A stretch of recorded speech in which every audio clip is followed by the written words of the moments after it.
Hello guys, welcome back to my YouTube channel. आज के इस वीडियो में हम यूपीएससी के पीवाईक्यू को सॉल्व करेंगे और ये हमारा यूपीएससी पीवाईक्यू का पहला सीरीज है। तो देखिए, इसमें पिछले 10 वर्षों के प्राचीन इतिहास के संपूर्ण प्रश्न आपको देखने को मिलेंगे और हम सब्जेक्ट वाइज एक एक करके देखेंगे। तो आज हम प्राचीन इतिहास के जितने भी प्रश्न पूछे गए हैं 2014 से लेकर 2023 के सारे प्रश्नों को सॉल्व करेंगे एक ही वीडियो में। तो आप वीडियो को लास्ट तक ज़रूर देखिए, जिससे कि आपको ये पता चल सके कि प्राचीन इतिहास से किस प्रकार से प्रश्न पूछे जाते हैं और आगे किस प्रकार से प्रश्न पूछे जाने की संभावना बनती है।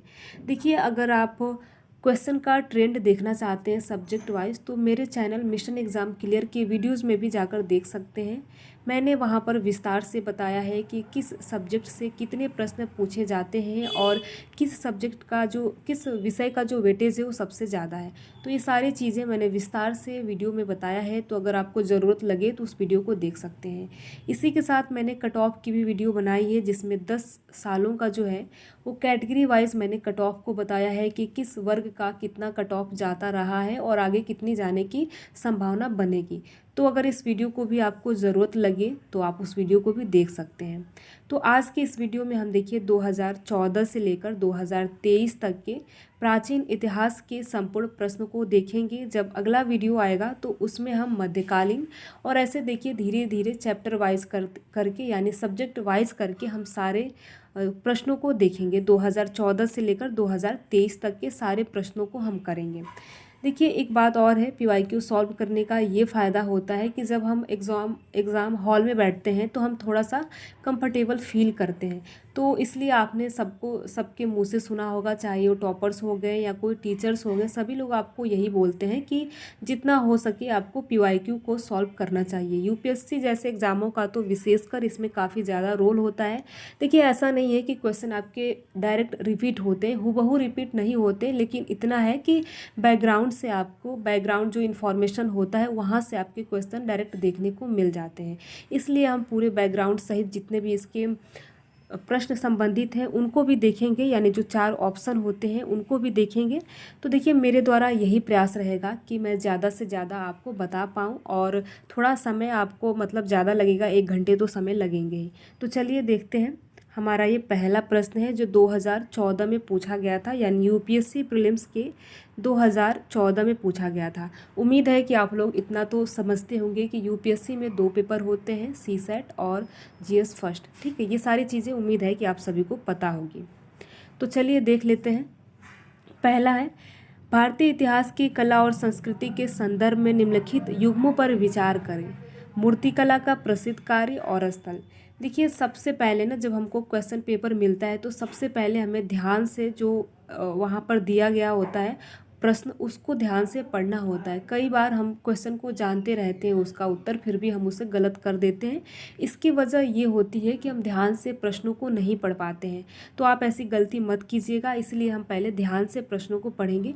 भारतीय इतिहास की कला और संस्कृति के संदर्भ में निम्नलिखित युग्मों पर विचार करें। मूर्ति कला का प्रसिद्ध कार्य और यहाँ पर जो है स्थल है। तो देखिए, पहला दिया गया है कि कई लोगों के साथ बुद्ध के महापरिनिर्वाण की एक भव्य प्रतिकृति, जिसमें ऊपर कई दिव्य संगीतकारों और नीचे उनके अनुयायियों की सुखद आकृतियां हैं। स्थान दिया गया है अजंता। ठीक है। दूसरा है, देवी पृथ्वी की गहरी और विश्रृंखला जल से चट्टान पर उकेरी गई विष्णु के वराह अवतार की एक विशाल प्रतिमा, ये आपका दिया गया है माउंट आबू चातेम। तीसरा है, अर्जुन की तपस्या गंगा का अवतरण, विशाल शिलाखंड की सतह पर गढ़ी गई प्रतिमा मामल्लपुरम। तो ऊपर दिया गया कौन सा युग्म सही ढंग से मेल खाता है, यानी जो इसके सामने है क्या वही है। तो कौन सा मेल खाता है, पहला ऑप्शन है केवल 1 और 2। तो देखिए, सबसे पहले हम इसमें देख लेते हैं कि क्या है और क्या नहीं है। इसमें देखिए जो जो प्रश्न एलिमिनेशन मेथड से होंगे हम उनको भी देखते चलेंगे, जिससे कि आपको ध्यान रहे। तो देखिए, पहला जो है, कई लोगों के साथ बुद्ध के महापरिनिर्वाण की एक भव्य प्रतिकृति, जिसमें ऊपर कई दिव्य संगीतकारों और नीचे उनके अनुयायियों की सुखद आकृतियां हैं, ये आपका अजंता में है। तो पहला बिल्कुल सही है। ठीक है। देवी पृथ्वी की गहरी और विश्रृंखला जल से चट्टान पर उकेरी गई विष्णु के वराह अवतार की एक विशाल प्रतिमा, ये माउंट आबू चाते में है। तो देखिए ये आपका जो है माउंट आबू चाते में नहीं है, ये मामल्लपुरम में है। तो हमारा दूसरा आपका ऑप्शन जो है वो गलत हो गया। ठीक है, यहाँ पर आपका दूसरा नहीं होगा। तो जो भी दो है उसको आप कट कर दीजिए, पहले ये नहीं होगा, ये नहीं होगा। बचा हमारा दो ऑप्शन सी या बी। अब देख लेते हैं तीसरा। अर्जुन की तपस्या, गंगा का अवतरण, विशाल शिलाखंड की सतह पर गढ़ी गई प्रतिमा, मामल्लपुरम। तो जी हाँ, ये जो स्थल है मूर्तिकला का प्रसिद्ध कार्य है, ये हमें मामल्लपुरम में ही देखने को मिलता है। तो पहला ऑप्शन सही हो गया और तीसरा, तो कौन सा ऑप्शन सही होगा? आप यहाँ पर देख सकते हैं कि ऑप्शन हमारा सी सही हो गया, ऑप्शन सी। देखिए ये जो कई लोगों के साथ बुद्ध के महापरिनिर्वाण की एक भव्य प्रतिकृति, जिसमें ऊपर कई दिव्य संगीतकारों और नीचे उनके अनुयायियों की सुखद आकृतियां हैं, ये हमें अजंता के गुफा संख्या 17 में देखने को मिलते हैं। ठीक है, आगे देखते हैं अगला क्वेश्चन। भारत में बौद्ध इतिहास, परंपरा और संस्कृति के संबंध में निम्नलिखित युग्मों पर विचार कीजिए। ठीक है, ये आपका दिया है तीर्थस्थल और ये इसका स्थान दिया गया है। उपर्युक्त युग्मों में से कौन सा सही सुमेलित है, यानी कि कौन सा सही है, तो आपको पहले पढ़ना है।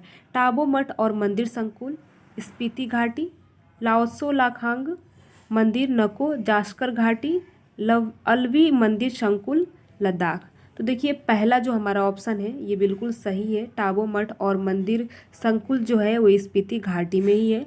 अब दूसरा देखते हैं, लाओत्सो लाखांग मंदिर नाको, जास्कर घाटी। तो ये हमारा जास्कर घाटी में नहीं है। ठीक है, और तीसरा देखते हैं, अलवी मंदिर संकुल, लद्दाख। तो ये बिल्कुल सही है। तो इस प्रकार से हमारा पहला और तीसरा ऑप्शन सही हो गया। तो हमारा ऑप्शन सी सही है। अगला क्वेश्चन देखते हैं। निम्नलिखित युग्मों में से कौन सा एक भारतीय षड दर्शन का भाग नहीं है, इसमें आपको बताना है। तो पहला ऑप्शन है मीमांसा और वेदांत, न्याय और वैशेषिक। ठीक है, वैशेषिक, लोकायुक्त और कपालिक, और सांख्य और योगा। तो इसमें देखिए अगर आपने थोड़ा बहुत पढ़ा होगा तो इसको आप कर ले जाएंगे। इसमें पूछा है कि नहीं है, कभी कभी हम ध्यान से नहीं पढ़ते हैं तो गलती कर देते हैं। पूछा है कि कौन सा नहीं है, तो इसमें आपका लोकायत और कपालिक ये नहीं है, बाकी आपका तो ये नहीं है। तो यही पूछा है कि कौन नहीं है, तो ऑप्शन सी नहीं है। ठीक है, अगला क्वेश्चन देखते हैं।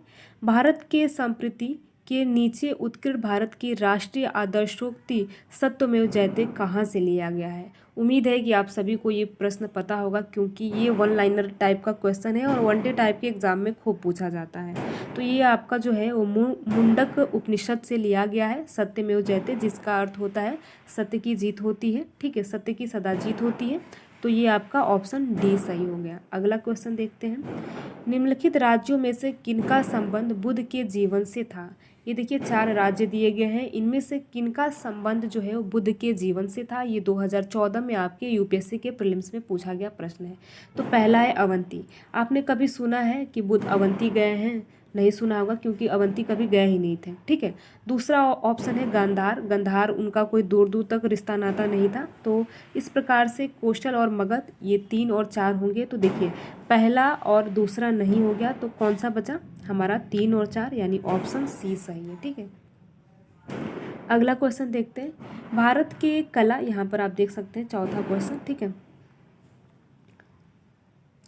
भारत की कला और पुरातात्विक इतिहास के संबंध में निम्नलिखित में से किस एक का सबसे पहले निर्माण किया गया था? ये क्रोनोलॉजी का प्रश्न है। इसमें आपको ये बताना है कि सबसे पहले किसका निर्माण किया गया था। तो भुवनेश्वर स्थित लिंगराज मंदिर का निर्माण कब कराया गया था? अगर आपको ये चीज़ें पता है तो आप इस प्रश्न को आसानी से कर ले जाएंगे। इसलिए देखिए सारे यूपीएससी के जो प्रश्न होते हैं सारे कठिन नहीं होते हैं, कुछ प्रश्न ऐसे होते हैं जो बहुत ही आसान रहते हैं। बस हमें ध्यान लगाने की ज़रूरत होती है, कॉमन सेंस का प्रयोग करने की ज़रूरत होती है।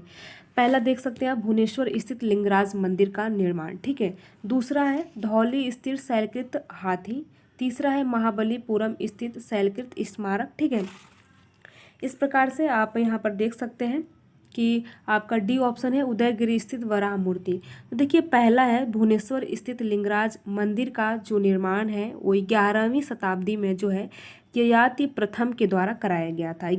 11वीं शताब्दी में कब? तो 1025 में जो है आप इसको ध्यान रखेंगे, 1025 में ययाति फर्स्ट के द्वारा जो है भुवनेश्वर में लिंगराज मंदिर का निर्माण कराया गया था। तो ये हो गया 1025।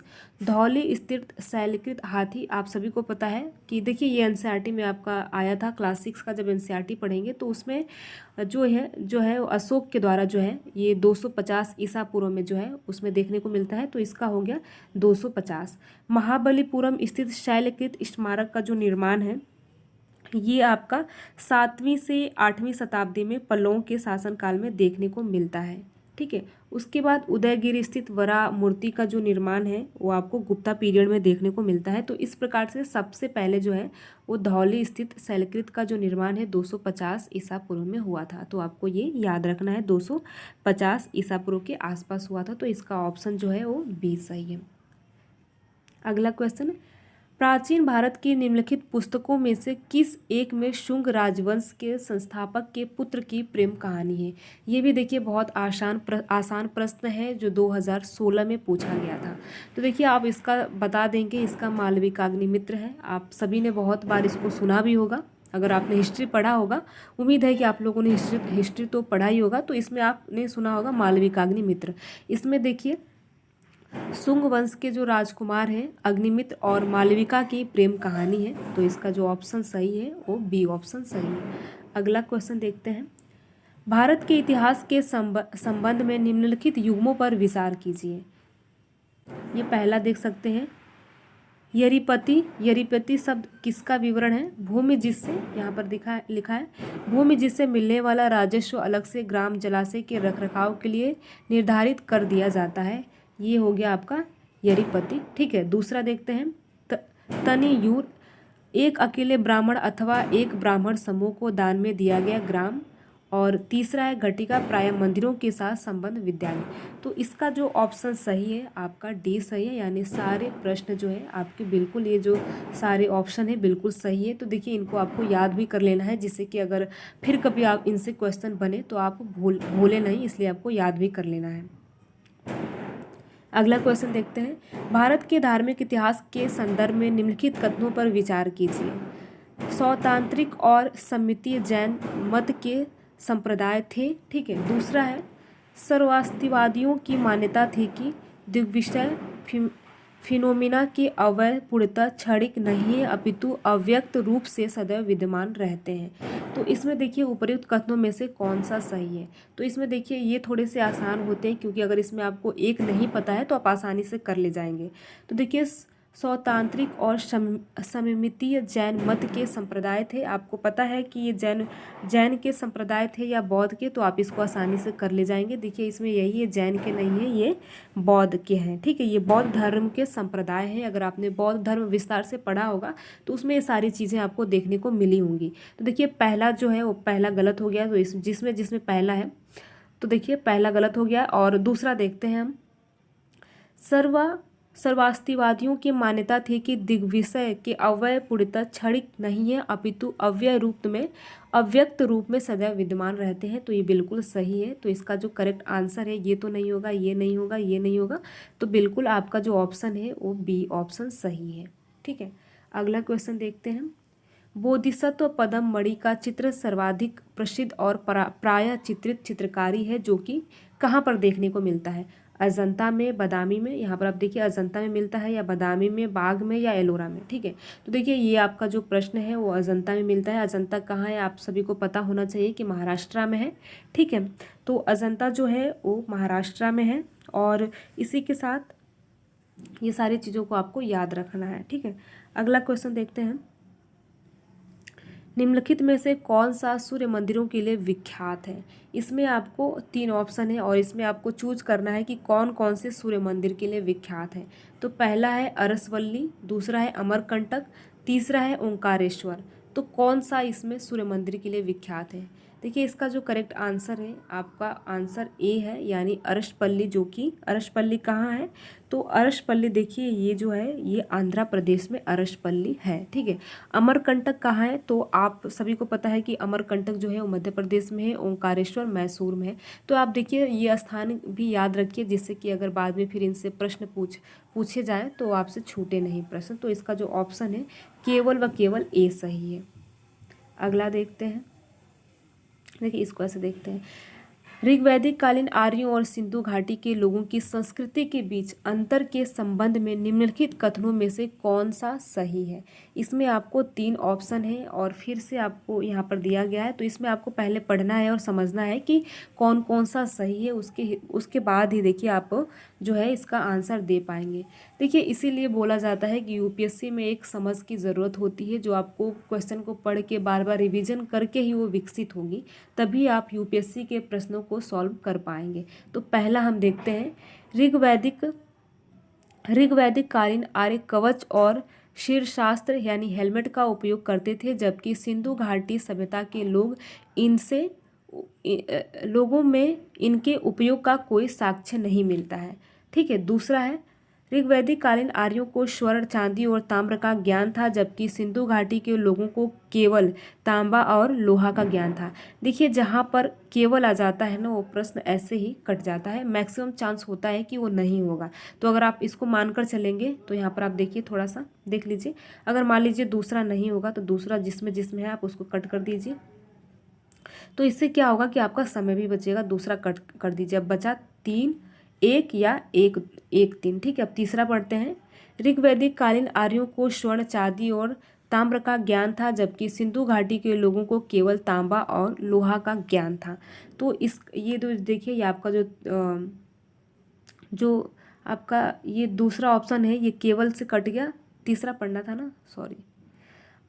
ऋग्वैदिक कालीन आर्यों के घोड़ों को पालतू बनाया गया था, जबकि इस बात का कोई साक्ष्य नहीं है कि सिंधु घाटी के लोग इस पशु को जानते थे कि नहीं, ठीक है। ये आपका प्रश्न इसका क्या होगा, तो इसका जो करेक्ट आंसर होगा, ये आपका जो करेक्ट आंसर होगा आपका केवल व केवल सी आंसर होगा, ठीक है, केवल सी आंसर होगा।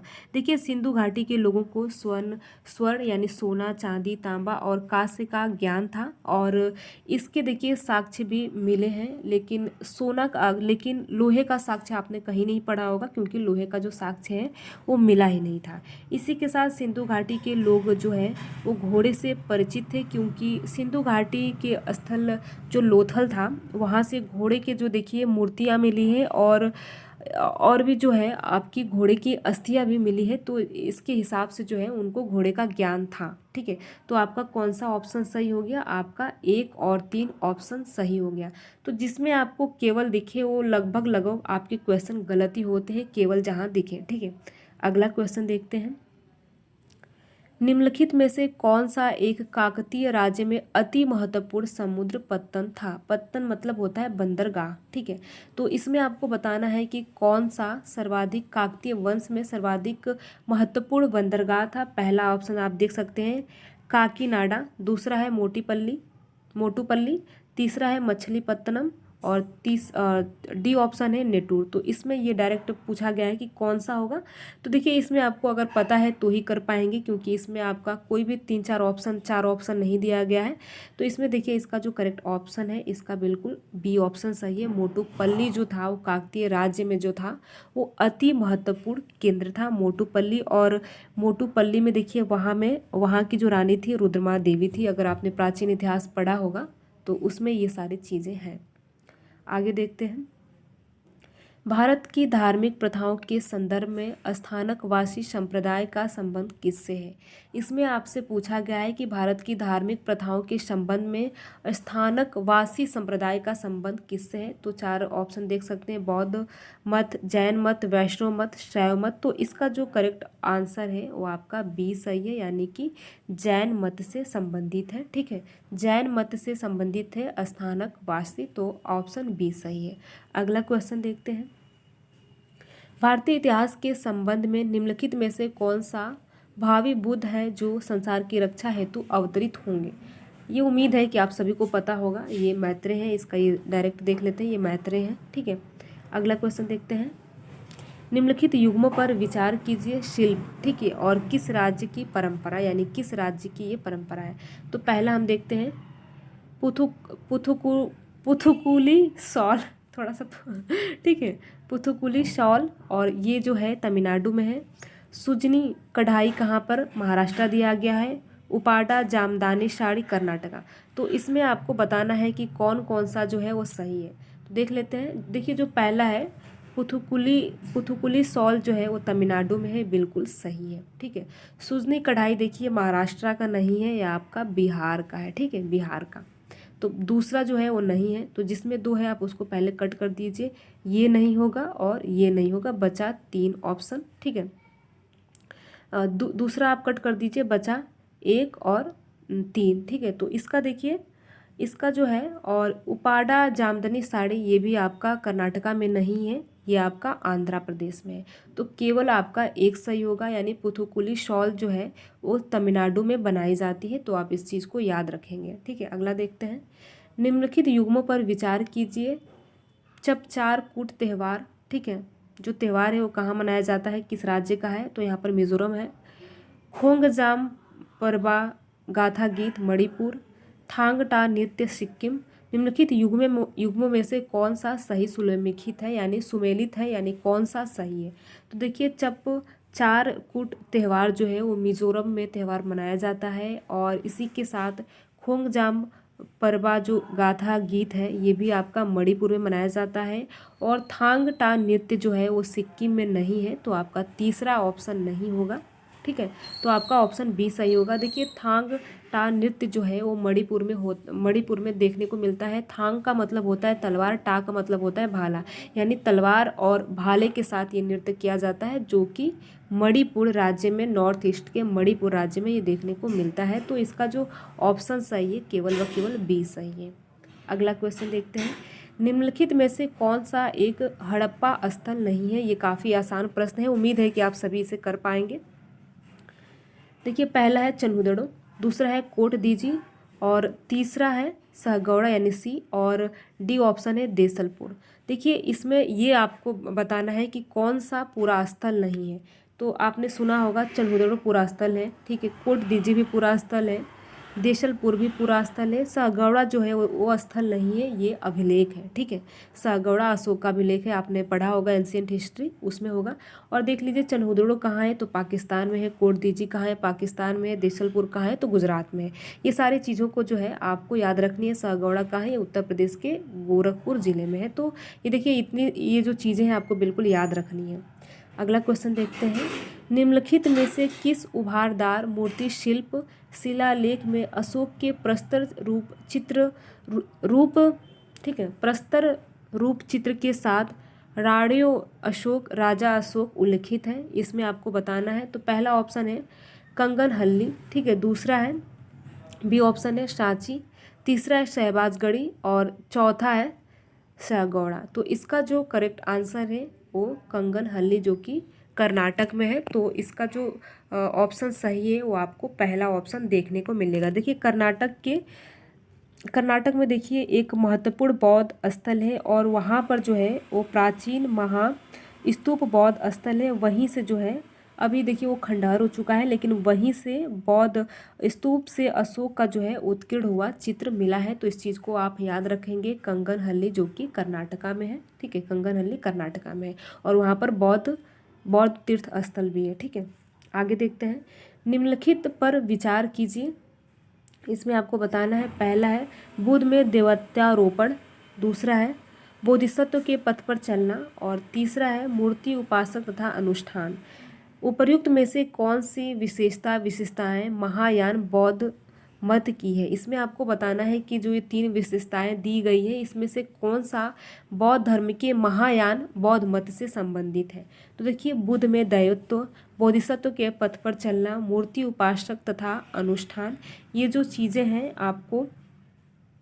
आपको जो है वो महायान बौद्ध धर्म में देखने को मिलेंगी। तो इसका ऑप्शन सारा सही है, यानी ऑप्शन डी सही है। ठीक है, ऑप्शन डी सही है। अगला क्वेश्चन देखते हैं। गुप्त काल के दौरान भारत में बलात् श्रम विष्टि के संदर्भ में निम्नलिखित में से कौन सा कथन सही है। इसमें आपको बताना है कि कौन सा कथन सही है। तो चलिए पढ़ लेते हैं चारों ऑप्शन को। पहला ऑप्शन है, इसे राज्य के लिए आय का एक स्रोत जनता द्वारा दिया जाने वाला एक प्रकार का कर माना गया है, ठीक है। और दूसरा है, यह गुप्त साम्राज्य के मध्य प्रदेश तथा काठियावाड़ क्षेत्रों में पूर्णतः अविद्यमान था। तीसरा है, बलात् श्रमिक साप्ताहिक मजदूरी का हकदार होता था। और डी ऑप्शन है, मजदूर के श्रेष्ठ पुत्र को बलात् श्रमिक के रूप में भेज दिया जाता था।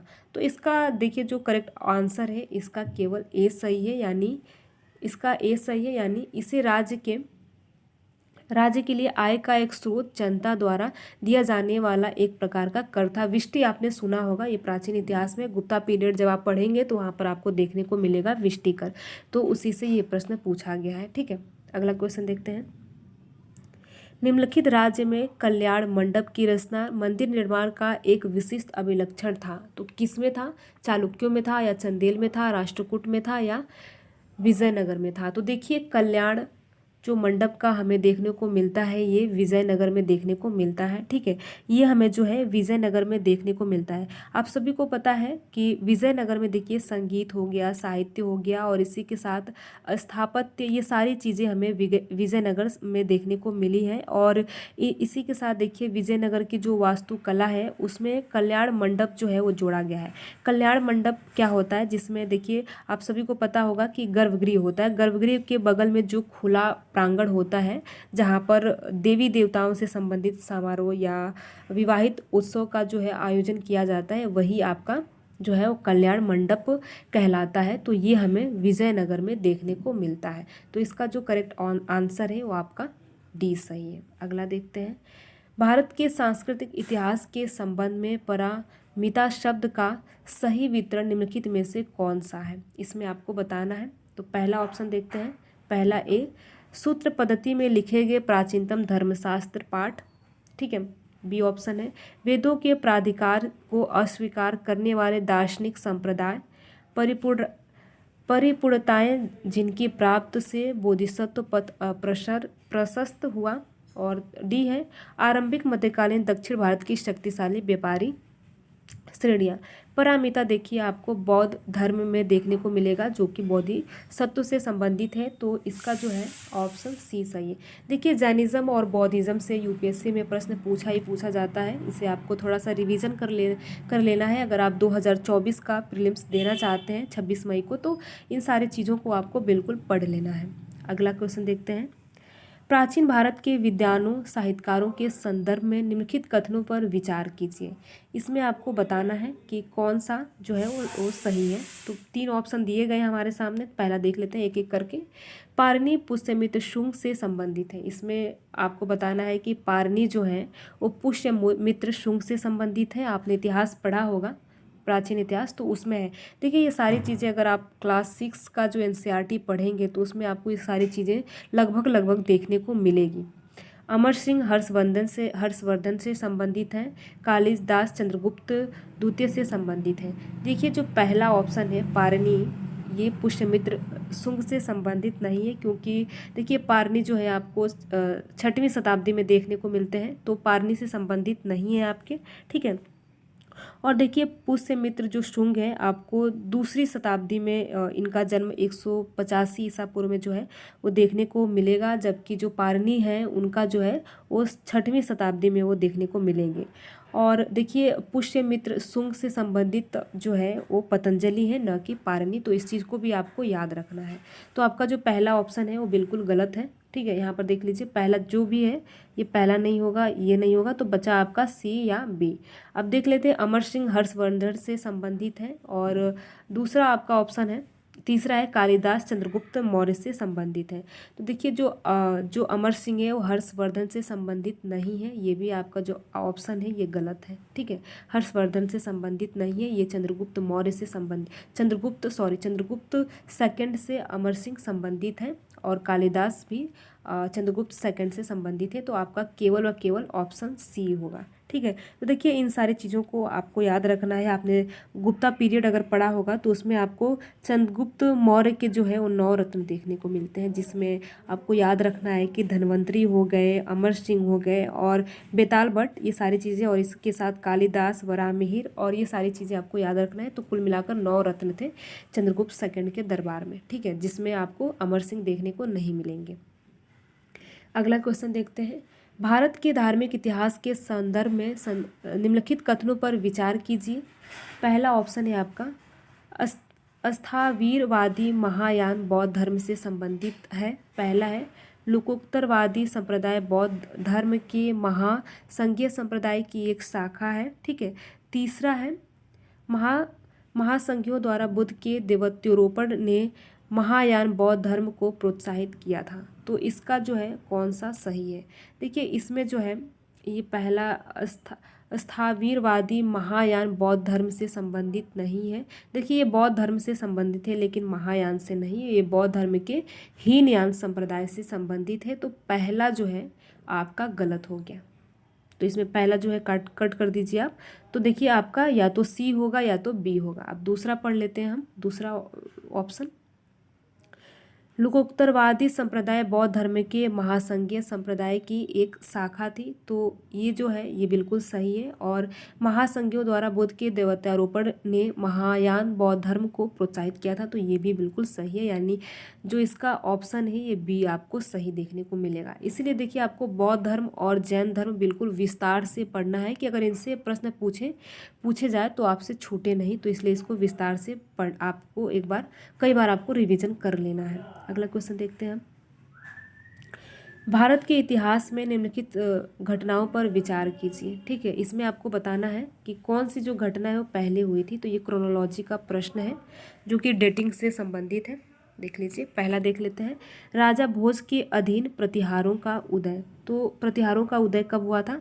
ये जो है प्रतिहारों का जो उदय है आपको लगभग 833 ईस्वी के आसपास देखने को मिलेगा, ठीक है, 833। दूसरा है महेंद्र वर्मन प्रथम के अधीन पल्लवों की सत्ता का स्थापन। पल्लवों की सत्ता कब आई थी? तो ये 571 ईस्वी में आपको देखने को मिलेगी। और परांतक फर्स्ट द्वारा चोल सत्ता की जो स्थापना है वो कब हुई थी? तो देखिए चोल सत्ता की स्थापना की बात करें तो 907 में हमें देखने को मिलती है। और गोपाल द्वारा पाल राजवंश की स्थापना, तो ये हमें 8वीं शताब्दी में देखने को मिलती है। तो कौन सा सही हो गया? देखिए ये 500 वाला है, तो 2 यानी कि दूसरा हो गया पहले आपका, ठीक है, दूसरा, उसके बाद चौथा, उसके बाद पहला, उसके बाद तीसरा, यानी कि ये सी ऑप्शन सही है, ठीक है। तो इस तरीके से आपको डेटिंग भी याद रखना है, थोड़ा बहुत लगभग याद रखेंगे तो आपको चीज़ें आपसे ये प्रश्न छूटेंगे नहीं, ठीक है। अगला क्वेश्चन देखते हैं। निम्नलिखित में से कौन सा उपवाक्य उत्तर हर्षकालीन स्रोतों में प्रायः उल्लिखित हुंडी के स्वरूप की परिभाषा बताया है, ठीक है। हुंडी, देखिए इसमें विशेष रूप से हुंडी के बारे में पूछा है कि हुंडी का मतलब क्या होता है। सिंपल भाषा में अगर कहें, ये देखिए आपका 2020 के पेपर में आपसे पूछा है। देखिए हुंडी का मतलब क्या होता है। पहला ऑप्शन देख लेते हैं, राजा द्वारा अपने अधीनस्थों को दिया गया परामर्श। दूसरा है प्रतिदिन का लेखा जोखा अंकित करने वाली वही, या तीसरा है विनिमय पत्र, और ऑप्शन डी है सामंत द्वारा अपने अधीनस्थों को दिया गया आदेश। तो इसका जो करेक्ट आंसर है, हुंडी का अर्थ देखिए क्या होता है, विनिमय पत्र यानी लेन देन। तो आपका इसका जो करेक्ट आंसर है बिल्कुल सी ऑप्शन हो जाएगा। हुंडी एक वित्तीय साधन है जो व्यापार और लेन देन में देखिए आपका जो प्रयोग किया जाता था। तो हुंडी जो है वो विनिमय पत्र है, न कि ये तीनों है। तो इस प्रकार से आपको ये ऑप्शन याद रखने हैं। अगला क्वेश्चन देखते हैं। भारत के इतिहास के संबंध में कुल्यवाप तथा द्रोणावाप शब्द क्या निर्दिष्ट करते हैं? ये 2020 में पूछा गया प्रश्न है।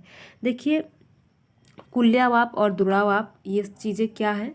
पहला ऑप्शन है भूमाप, बी ऑप्शन है विभिन्न मौद्रिक मूल्यों के सिक्के, सी ऑप्शन है नगर की भूमि का वर्गीकरण, और डी है धार्मिक अनुष्ठान। तो कुल्यवाप द्रोणावाप क्या है? तो देखिए ये गुप्ता पीरियड में जो है ये माप की इकाई है, कुल्यवाप और द्रोणवाप। इसके साथ ही आपको 2 और नाम याद रखने हैं जो कि आढ़वाप है और इसी के साथ निर्वतन है। निर्वतन, आढ़वाप, कुल्यवाप और द्रोणवाप जो है वो गुप्त समय में, गुप्त काल में, गुप्ता पीरियड में, ठीक है, कुछ भी बोल लीजिए, उसमें ये भूमाप की इकाइयाँ थी।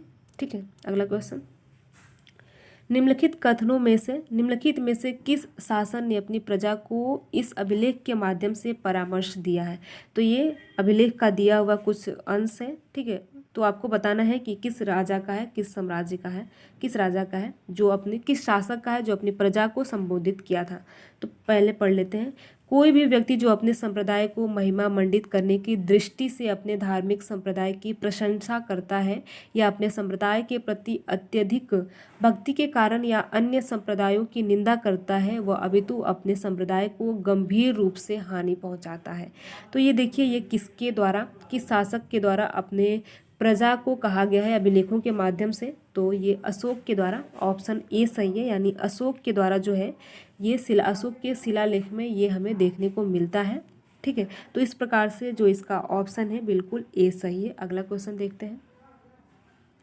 भारत के इतिहास के संदर्भ में निम्नलिखित युग्मों पर विचार कीजिए। इसमें आपको बताना है कि कौन सा ये प्रसिद्ध स्थल है और ये वर्तमान राज्य है, यानी ये कहाँ स्थित है, यही आपको बताना है। और यहाँ पर आपको आगे दिया हुआ है कि उपयुक्त में से कौन सा सही है, यानी कौन सा किसके आगे सही है। तो पहला देख लेते हैं, भिलसा।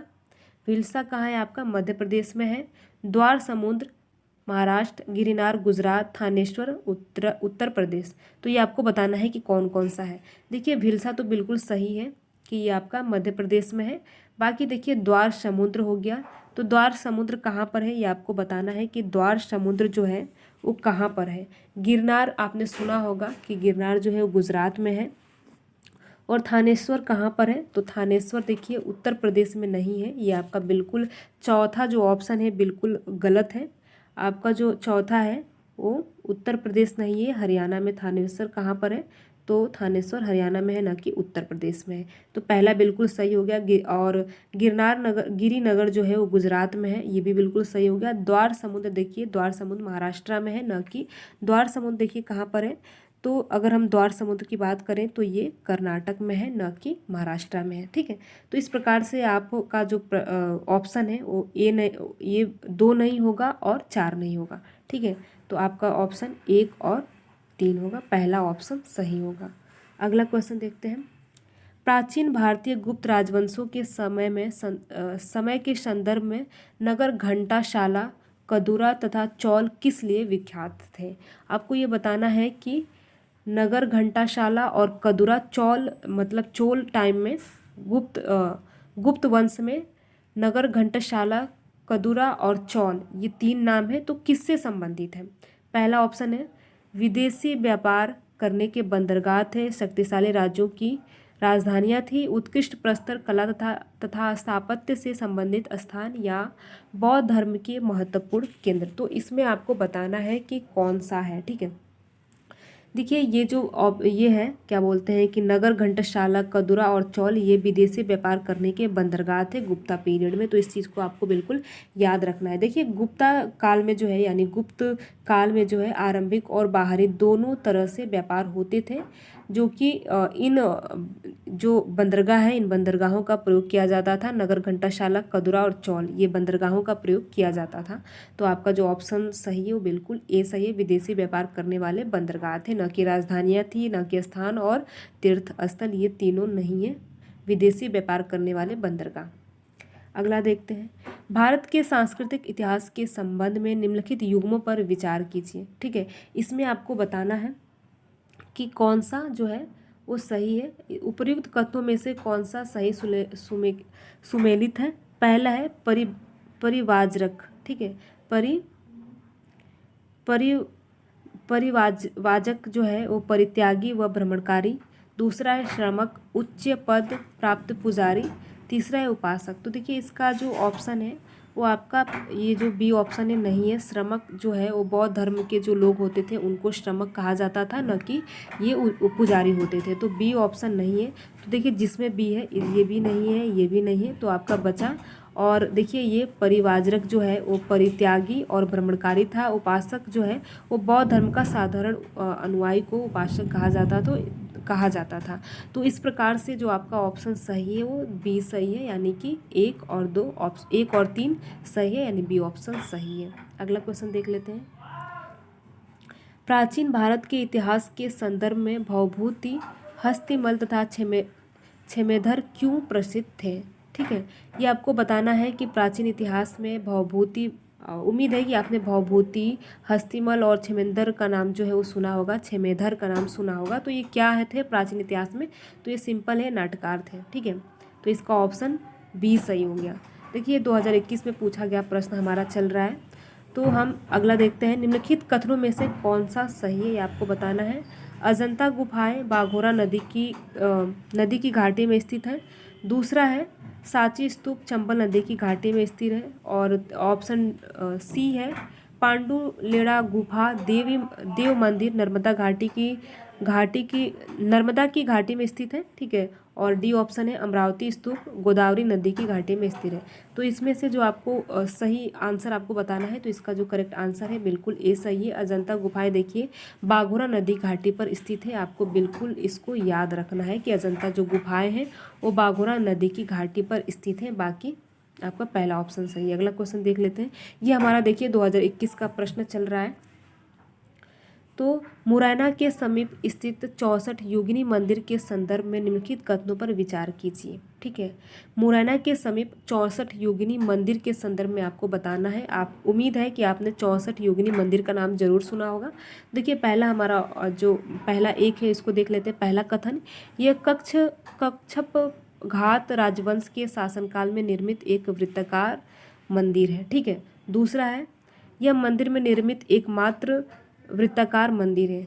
देखिए मैंने आपको ऊपर बताया था, अगर केवल दिखे आपको केवल या एकमात्र, तो ऐसे जो ऑप्शन होते हैं, ऐसे जो कथन होते हैं बिल्कुल गलत होते हैं। तो आपको ऐसे ही कट कर देना है। दूसरा तो बिल्कुल नहीं होगा। ठीक है, दूसरा नहीं होगा। तीसरा देखते हैं, इसका उद्देश्य इस क्षेत्र में वैष्णव पूजा पद्धति को प्रोत्साहन देना था। ठीक है, और चौथा है इसके डिजाइन से यह लोकप्रिय धारणा बनी है कि भारतीय संसद भवन इसके लिए प्रेरणा स्रोत रहा था।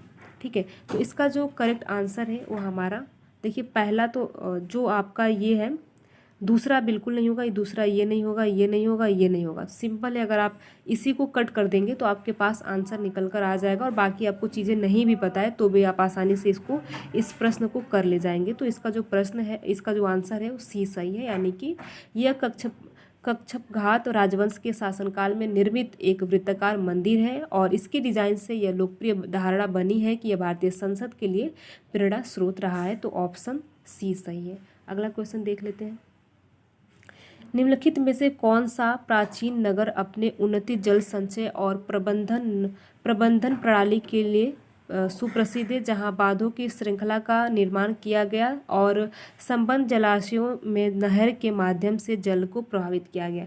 देखिए अगर आपने क्लास 6 का एनसीईआरटी पढ़ रखा होगा तो इसमें आपको डायरेक्ट प्रश्न देखने को मिलेगा, वहीं से डायरेक्ट प्रश्न पूछा गया है। तो देखिए पहला ऑप्शन है जल संचय पूछा है, जल संचयन आपको जल संचय आपको कहाँ देखने को मिला है? तो देखिए पहला है धौलावीरा, दूसरा है कालीबंगा, तीसरा सी ऑप्शन है राखीगढ़ी और ऑप्शन डी है रोपड़। तो देखिए इसका जो करेक्ट आंसर है ये धौलावीरा में है। तो करेक्ट आंसर आपका ए हो गया। ठीक है, इसी के साथ देखिए थोड़ा सा आप जगह को भी याद रखिए। कालीबंगा कहाँ है? तो ये राजस्थान में है। राखीगढ़ी कहाँ है? तो राखीगढ़ी गुजरात में है। ठीक है, राखीगढ़ी हरियाणा में है। और रोपड़ कहाँ है? तो रोपड़ आपका जो है वो पंजाब में देखने को मिलेगा। तो आप थोड़ा सा जगह भी याद रखिए, जिससे कि अगर बाद में ऐसे प्रश्न बने आपसे तो आप इसको छोड़ ना पाए प्रश्नों को। अगला क्वेश्चन देखते हैं, गुप्त वंश के पतन से लेकर आरंभिक 7वीं शताब्दी में हर्षवर्धन के उत्थान तक उत्तर भारत में निम्नलिखित में से किन राज्यों का शासन था?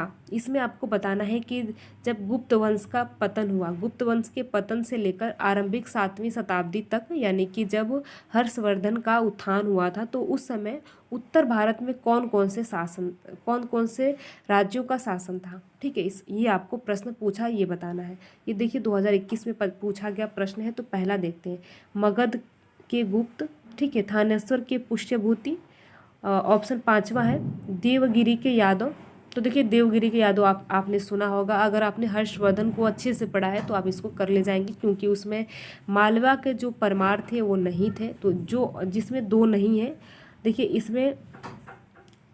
इसमें दो है तो ये बिल्कुल नहीं होगा, ये भी बिल्कुल नहीं होगा, बचा हमारा दो ऑप्शन। तो देखिए देवगिरी के यादव आपने पढ़ा होगा, तो उनसे उनका जो टकराव चल रहा था, आपने हर्षवर्धन पढ़ा होगा, तो उसमें पढ़ा होगा कि देवगिरी की यादों से टकराव चल रहा था और इसी के साथ कन्नौज के मौखरी से चल रहा था। तो पांचवा और चौथा तो बिल्कुल होगा। तो इस प्रकार से अगर आपको सारी चीज़ों के बारे में नहीं पता है तो भी आप इसको कर ले जाएंगे। इसका ऑप्शन बी सही है। आपने अगर हर्षवर्धन को पढ़ा होगा कि हर्षवर्धन के समय में किन किन शासकों के साथ टकराव चल रहा था, तो उस समय ये सारी चीज़ें आपको वहीं पर देखने को मिलती है। अगला देखते हैं, निम्नलिखित युग्मों पर विचार कीजिए। पहला है बुर्जहोम, दूसरा है चंद्रकेतुगढ़, ठीक है, तीसरा है गणेश्वर। तो ख्याति कारण यानी कि किस चीज़ के लिए प्रसिद्ध है, तो पहला है बुर्जहोम शैलकृत देव मंदिर, ठीक है, और दूसरा है चंद्रकेतुगढ़ टेराकोटा कला, गणेश्वर ताम्र कलाकृतियाँ। देखिए इसमें जो है आपने क्लास 6 की उसमें अगर एनसीईआरटी पढ़ेंगे तो उसमें बुर्जहोम के बारे में दिया गया है कि गर्तावास यानी गुफा में गड्ढे बनाए जाते थे। तो ये जम्मू कश्मीर में है। इसमें कोई भी शैलकृत देव मंदिर नहीं देखने को मिलते हैं। तो पहला आपका बिल्कुल गलत हो जाएगा। तो पहला कट कर दीजिए, बी कट कर दीजिए, आपका बचा दो ऑप्शन।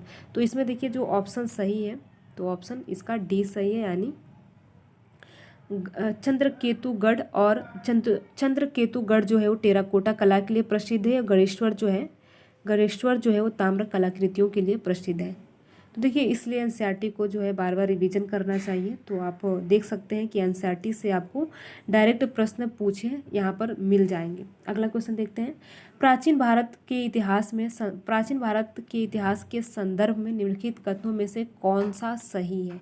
इसमें आपको बताना है कि कौन सा, ये 3 कथन है, कौन सा सही है। यहाँ पर आपका कुट भी दिया गया है, कुट का प्रयोग कर आपको बताना है कि कौन सा सही है। तो चलिए एक एक करके हम कथन को पहले समझ लेते हैं। मिताक्षरा ऊंची जाति की सिविल विधि थी और दाय भाग निम्न जाति की सिविल विधि थी। अगर आपने दाय भाग पढ़ा होगा, दाय भाग किसका है, जिमूतवाहन का दाय भाग है, ठीक है। इसमें देखिए पिता का जो संपत्ति होती है उसके बंटवारे के बारे में बात की गई है। ये हिंदू ग्रंथ है। तो दाय भाग में कोई निम्न जाति का वर्ण नहीं है, तो ऐसे ही गलत हो गया, ठीक है। दूसरा ऑप्शन देखते हैं, मिताक्षरा व्यवस्था में पुत्र अपने पिता के जीवन काल में ही संपत्ति पर अधिकार का दावा करता है, जबकि दाय भाग व्यवस्था में पिता की मृत्यु के उपरांत ही पुत्र संपत्ति पर अधिकार करने का दावा कर सकते थे।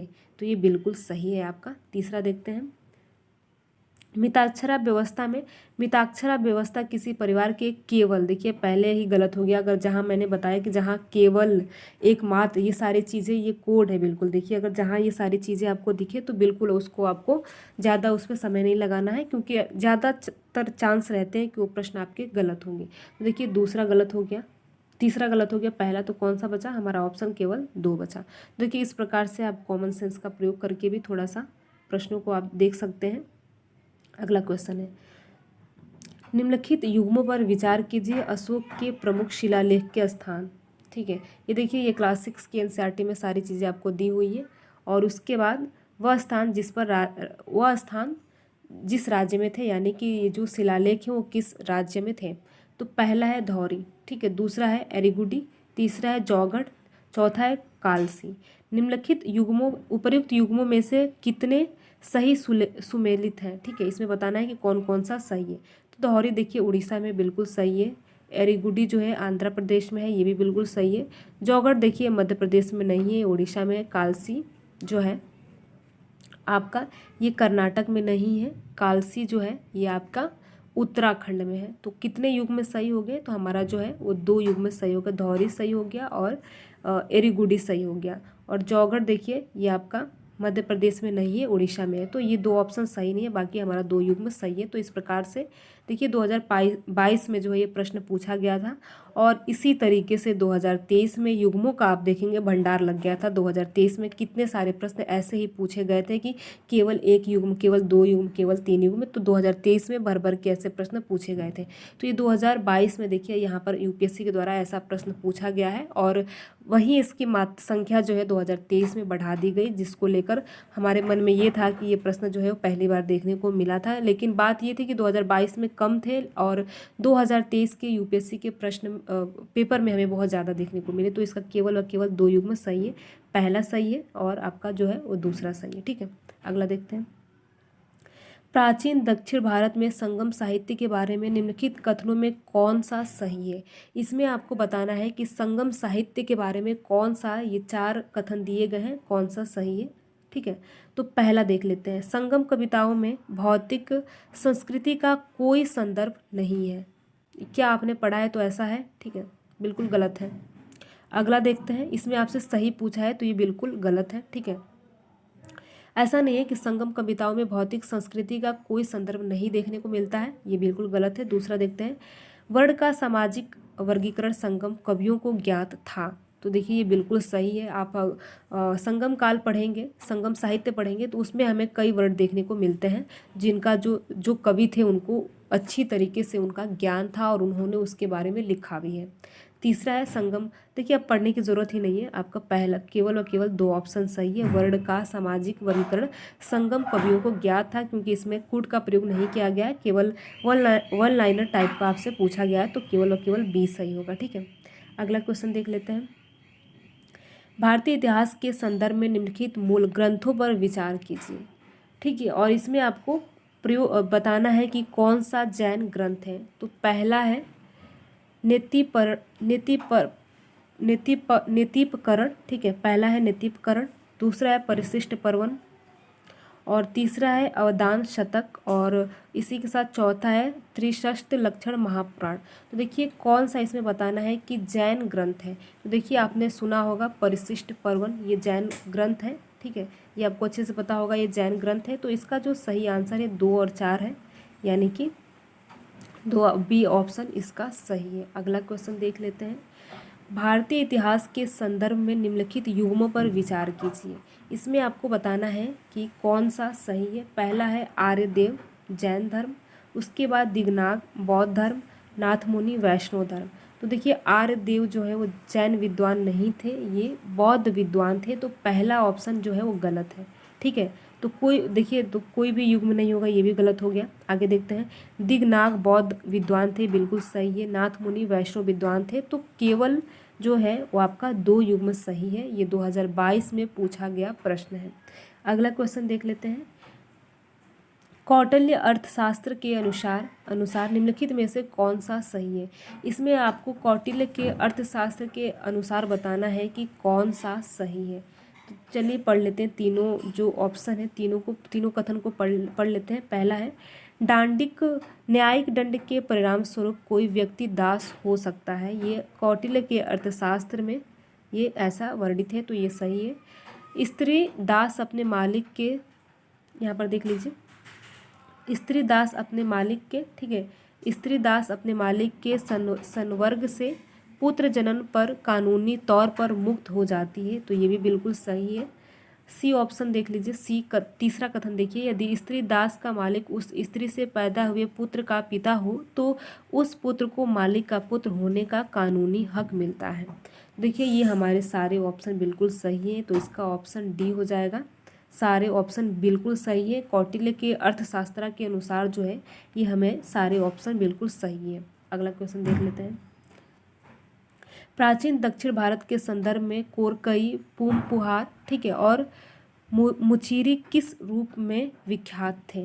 ये आपको बताना है कि कोरकई पुमपुहार और मुचीरी जो है किस रूप में विख्यात थे। राजधानियाँ थी, बी है पत्तन थे बंदरगाह, और सी है लौह और इस्पात निर्माण केंद्र, या डी ऑप्शन है जैन तीर्थंकरों के चैत्य। तो देखिए ये साउथ के जो है ये बंदरगाह थे, कोरकई पुमहार और मुचीरी, ठीक है, ये साउथ के पत्तन थे यानी बंदरगाह थे, तो आपका बी ऑप्शन सही हो जाएगा। अगला क्वेश्चन देखते हैं। निम्नलिखित में से कौन सा एक संगम कविताओं में यथावर्णित वटकिरुथल की प्रथा को स्पष्ट रूप से वटकिरुथल की प्रथा को स्पष्ट करता है। तो ये आपको बताना है कि संगम कवियों में ये वटकिरुथल का मतलब क्या होता है, ये पूछा है आपसे, 2023 में पूछा गया प्रश्न है। तो चलिए एक एक कथन को हम देख लेते हैं कि वटकिरुथल का मतलब क्या होता है। पहला आपका ऑप्शन है राजाओं द्वारा महिला अंगरक्षिकाओं को नियुक्त करना, वट किरुथल कहलाता है। दूसरा है कि राज दरबारों में विद्वानों का धर्म और दर्शन से जुड़े विषयों पर विचार विमर्श करने हेतु एकत्र होना, ठीक है। सी ऑप्शन है किशोरियों द्वारा कृषि क्षेत्रों में निगरानी करना और चिड़ियों द्वारा पशुओं को भगाना। किरुथल का मतलब ये होता है, ये आपको बताना है, ठीक है। ऑप्शन डी देखते हैं, युद्ध में पराजित राजा का आमरण अनशन कर अनुष्ठानित मृत्यु वरण करना। तो देखिए किरुथल का मतलब होता है जब उस समय संगम काल में जो राजा जब पराजित हो जाते थे तो ये किरुथल नामक एक अनशन करते थे और इसके बाद वो जो है वो मृत्यु के लिए ये बेसिकली ये इसको आमरण अनशन करते थे और इसके बाद इनकी मृत्यु हो जाती थी। तो ये किरुथल जो है ये एक आमरण अनशन है जिसके बाद राजा की मृत्यु हो जाती थी। अगर वो राजा पराजित हो जाता था तो अपने मान सम्मान को बचाने के लिए वो आमरण अनशन पर बैठ जाता था। देखिए वट किरुथल और दो नाम और याद रखिए, वड किरुथल और वट किरुथल, ठीक है। तल और थल ये तीन चीज़ आप याद रखिए, वड किरुथल वड किरुथल और वट किरुथल, ठीक है। तो ये तीन चीज़ और भी याद रखिए जो कि संगम काल में जो है ये जो तीनों चीज़ हैं ये आपके आमरण अनशन से संबंधित है जिसमें राजा की मृत्यु हो जाती थी आमरण अनशन के बाद। अगला क्वेश्चन देखते हैं, धान्य कटक जो महासांगिकों के अधीन एक प्रमुख बौद्ध केंद्र के रूप में समृद्ध था निम्नलिखित में से किस क्षेत्र में अवस्थित है। देखिए बिल्कुल डायरेक्ट क्वेश्चन 2023 में पूछा गया है कि धान्य कटक कहाँ पर स्थित है, जो कि एक बौद्ध केंद्र है, ये कहाँ पर स्थित है। अगर आपको पता है तो आप डायरेक्ट इस प्रश्न को कर पाएंगे।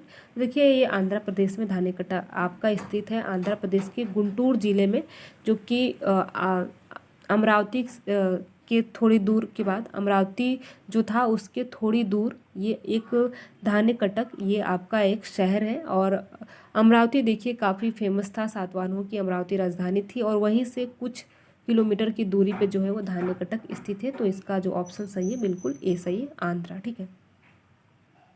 अगला क्वेश्चन देखते हैं, प्राचीन भारत के संदर्भ में निम्नलिखित कथनों पर विचार कीजिए। आपको बताना है और इनका प्रयोग करके बताना है, प्रयोग नहीं करना है, ऐसे बताना है कि कौन सा जो कथन है वो सही है। तो पहले कथन को देख लेते हैं, स्तूप की संकल्पना मूलतः बौद्ध संकल्पना है। जो स्तूप की संकल्पना है मूलतः यानी मूल रूप से बौद्ध की संकल्पना है। तो देखिए बिल्कुल गलत है, ये बौद्ध मूल रूप से तो नहीं है, तो इसमें मूल लिखा है तो यही गलत हो गया, ठीक है। तो पहला ऑप्शन नहीं है, ठीक है। दूसरा देख लेते हैं, स्तूप आमतौर पर अवशेषों का निक्षेपाकार, ठीक है, निक्षेपाकार होता था, ठीक है। तो ये बिल्कुल सही है। और तीसरा देखते हैं, बौद्ध परंपरा में स्तूप एक संकल्प अर्पित या स्मारक संरचना होती थी। तो आपका ये दो कथन सही है, यानी केवल दो युग्म सही है, पहला आपका गलत है, ठीक है। अगला क्वेश्चन देख लेते हैं, प्राचीन भारतीय इतिहास के संदर्भ में निम्नलिखित युग्मों पर विचार कीजिए। इसमें आपको बताना है कि कौन सा सही है, ठीक है। पहला देख लेते हैं, देवी चंद्रगुप्त। तो इसमें आपको बताना है कि देवी चंद्रगुप्त जो है वो किसकी रचना है। तो देखिए देवी चंद्रगुप्त जो है वो बिल्हड़ की रचना नहीं है, इस बात को आपको याद रखना है। देवी चंद्रगुप्त जो है वो विशाख दत्त की रचना है, न कि बिल्हड़ की रचना है। तो पहला गलत हो गया।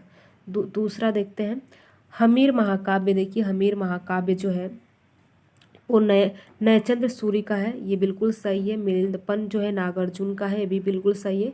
नीति वाक्यामृत जो है वो सोमदेव सूरी का है। तो तीन हमारे जो युग्म है वो बिल्कुल सही है, तो इसका होगा केवल 3। तो आप यहाँ पर देख सकते हैं कि सी ऑप्शन सही है, केवल 3। अगला देखते हैं, आत्मा केवल जंतु और पादप जीवों की संपदा नहीं है बल्कि शिलाओं, प्रवाहित जलधाराओं और अन्य अनेक प्राकृतिक वस्तुओं की भी है जिन्हें अन्य धार्मिक संप्रदाय जीवित नहीं मानते हैं। ये आपको बताना है, उपयुक्त कथन प्राचीन भारत के निम्नलिखित में से किस एक धार्मिक संप्रदाय के मूलभूत विश्वास से प्रतिबिंबित करता है। ये आपको बताना है कि किससे संबंधित है।